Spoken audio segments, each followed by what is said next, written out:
Welcome to a mini special from the British Broadcasting Century podcast. I'm Paul Carenza. Between our main seasons, we're offering something a little different. A short episode, and if you were expecting the parliamentary debates as promised, then they've been bumped to next time. I'm currently wrangling 20-odd voices who've kindly recorded the words of century-old MPs in a series of debates on broadcasting. It's all on the parliamentary record of Hansard. It's free to use, so next time we'll be turning into the BBC Parliament channel, only in 1922, and they're actually discussing whether and how there should be a BBC.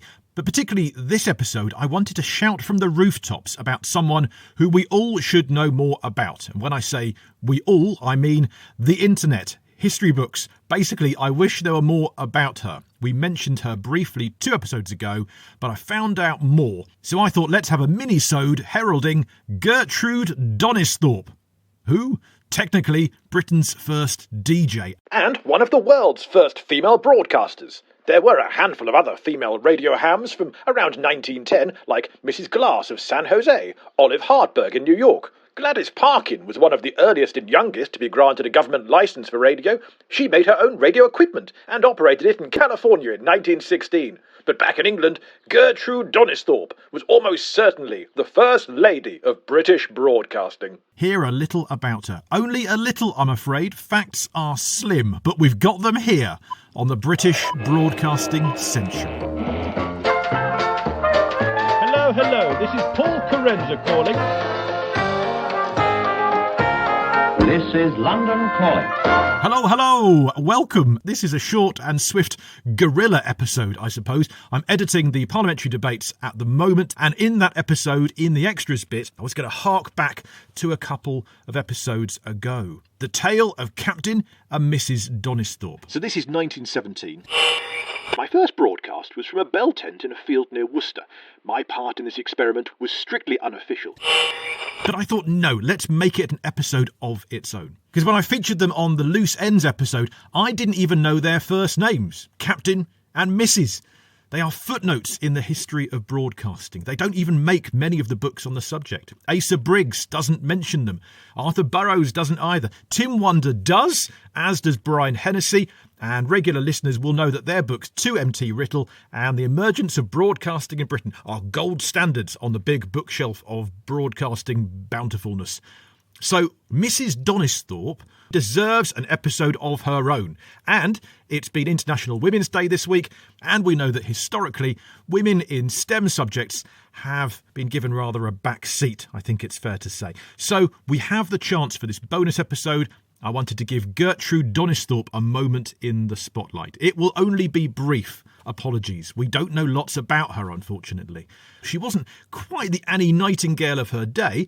She had an audience of one, her husband. So I told you a bit about this broadcasting pioneer couple from 1917 on the Loose Ends episode, how the Donisthorpes would transmit across a Worcester field as an early radio test and then perform a few wireless concerts for local recruits. And I could just send you back 2 episodes for that background info, but you know what? Let's keep her story all in one place and then go a little bit deeper. So this is what we said previously. I sat on a sugar box in front of a transmitter, which would now be considered a museum piece. It had a bath of oil for cooling the one and only valve. At first, we simply had conversations between 2 stations about a mile apart. If I heard nothing, I would take my push bike and pedal to the other station, where I would often find that my husband had gone on his bike to my base by a different route. Still, we did quite often make contact over the wireless, and I suppose my husband got quite a lot of technical knowledge from these experiments. Later we broadcast gramophone records and recitations to amuse the troops at training centres at Malvern and Droitwich. That was also strictly unofficial. Now, those tests would usually happen at night time, as Captain Donisthorpe was training wireless operators for the military by day. So, yeah, it was him driving the experiments.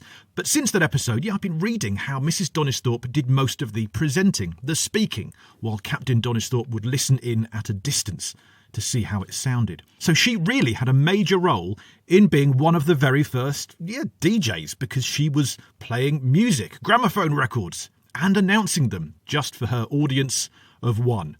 This is 3 years before Peter Eckersley and Arthur Burrows, who we featured in the first season of this podcast.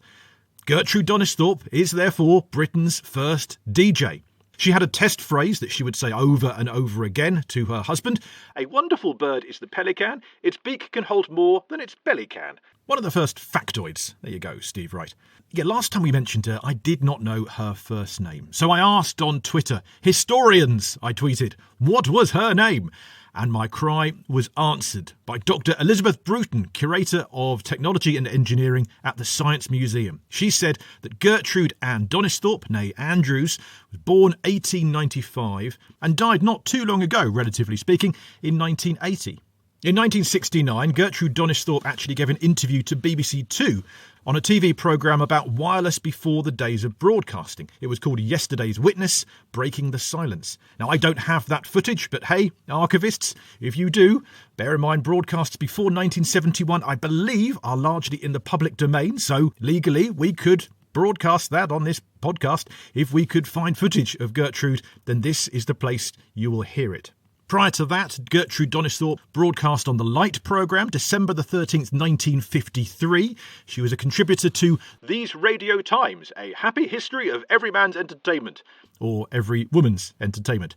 Beryl Reid and Max Bygraves were also on that show in 1953. Max Bygraves, as I've said before, was the performer who's almost exactly as old as the BBC. He was born a few weeks before the Beeb was, in 1922.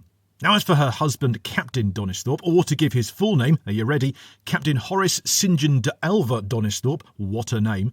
He was one of those nearly ran radio pioneers before the BBC. For a spell during the Great War, 3 evenings a week, the couple put on experimental wireless concerts in England. After the war, as the BBC was nearly taking shape, Captain Donisthorpe was separately negotiating with a West End musical to broadcast its closing night, in a way similar to a phone subscription service at the time. You would pay to listen to live concerts via your home telephone, thanks to the Electrophone organisation. Donny Donisthorpe wanted to do this, but wirelessly, essentially doing what the BBC would ultimately do within a couple of years. Donny's version never came to anything, unfortunately. In the middle of 1922, Donny wrote a pamphlet called Wireless at Home, Everybody's Guide to Receiving Wireless News, Concerts and Messages. I've just checked online. There are actually 1 or 2 copies of this pamphlet for about a tenner if you would like to get one. But this was a few months before the BBC launched, so there weren't a lot of wireless concerts to hear just yet. The BBC then launched, rather leaving Captain Donisthorpe behind. He went off to work for Marconi's. He gave the occasional broadcast talk for the BBC in the late 1920s on wireless and the sea, or the effect of an eclipse on radio transmission. He certainly knew his stuff. If history had gone another way, I think the Donisthorpes could have been part of the great names in the early BBC. Thank you, Dr Elizabeth Bruton, for setting the record straight on Gertrude's name, just as Gertrude set the record straight and then played them 105 years ago.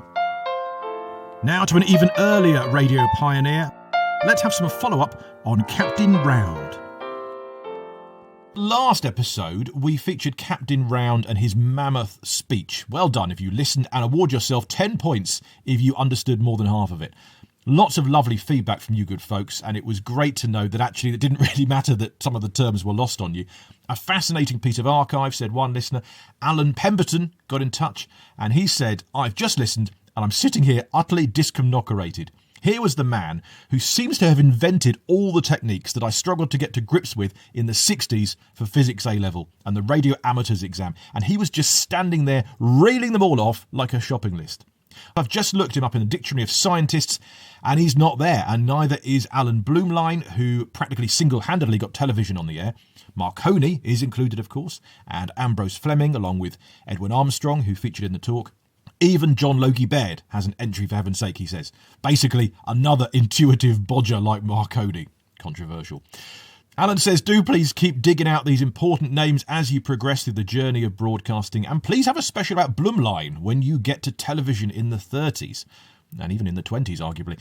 And don't be scared, he says, about devoting all of that time to one difficult subject. Podcasters are made of sterner stuff than the average couch potato. I'm off for a lie down. Keep up the good work, Alan. Thank you, Alan. And actually, we've got a nice bonus anecdote as well. The story goes of a BBC memo circulated for comments. One recipient had written round objects against one of the proposals. A later reader had added another note. Who is this round, and to what precisely does he object? Well, now we know. Thank you, Alan. He's also actually written us a glossary based on last time's episode. So if you listened to the previous episode about Captain Round, this glossary should help you through some of the more complex bits. Now, I've put that on our Facebook page, and I will link to it in the show notes, and in fact, I'll go back and add it to the show notes of the previous episode as well. The Round Glossary. Thank you, Alan Pemberton, for making it for us, and thanks once again to David Jervis for sharing the recording of his grandfather for the previous episode. Well, that's it for now. I wish I had more for you on Gertrude Donisthorpe. Facts are a little sketchy. Just a short episode then ahead of the parliamentary debate that we'll have next time for you. There you will hear things like this, the first mention of the word broadcasting on the parliamentary record. April 3rd, 1922. Order! Sir Douglas Newton! Is the Postmaster-General prepared substantially to modify and relax at an early date the existing regulations restricting the use of wireless telephones?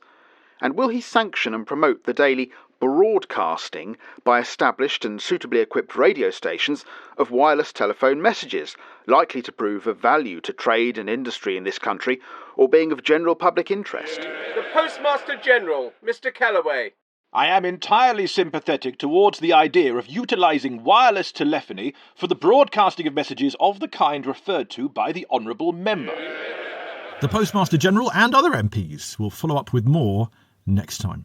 And that's it for this minisode on the Worcester woman, One of the world's first female broadcasters. and to her audience of one, Britain's first DJ. Gertrude Donisthorpe. Do not forget her name. Somebody name an award after her.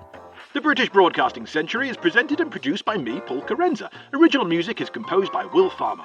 Like Gertrude's radio audience, this is a one-man operation. We need your help to send our little audio offering far and wide. So do please subscribe, share, rate, review this podcast. You can tip us at paypal.me/Paul Carenza, or there are bonus features at patreon.com/Paul Carenza, all for the price of a few shillings. Your correspondence is welcome at paul@paulcarenza.com. And that's all in the show notes where you found this podcast. Be informed, educated and entertained. Next time in Parliament on the British Broadcasting Century.